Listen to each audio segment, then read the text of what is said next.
મહત્વના સમાચારથી શરૂઆત ચીનમાં ભારે વરસાદથી તબાહી મચી છે।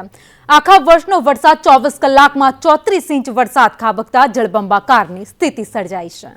ચીનમાં તબાહી, વરસાદનું તાંડવ, 34 કલાકમાં 24 ઇંચ। ભારત જ નહીં પરંતુ પાડોશી દેશ ચીનમાં પણ ભારે વરસાદ અને પૂરની સ્થિતિ સર્જાઈ છે। ચીનમાં છેલ્લા 34 કલાકમાં લગભગ 24 ઇંચ વરસાદે શહેરોને તબાહ કરી નાખ્યા। તો વરસાદ બાદ નદીઓમાં પૂર આવતા કટોકટીની સ્થિતિ સર્જાઈ છે।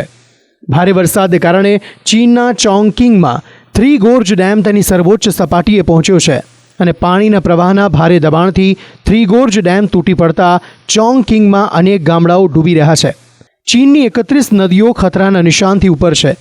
સરકારે વરસાદ અને પૂરના કારણે છેલ્લા 36 કલાકમાં 6 લોકોના મોત થયાનું કબૂલ્યું છે।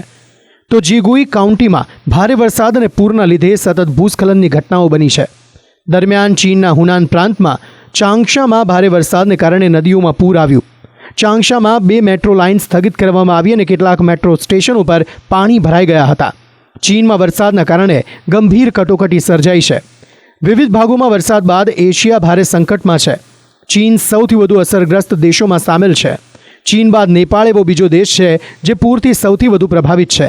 ત્યારબાદ અફઘાનિસ્તાન, બાંગ્લાદેશ અને ભારતમાં પણ પૂરની સ્થિતિ જોવા મળી છે।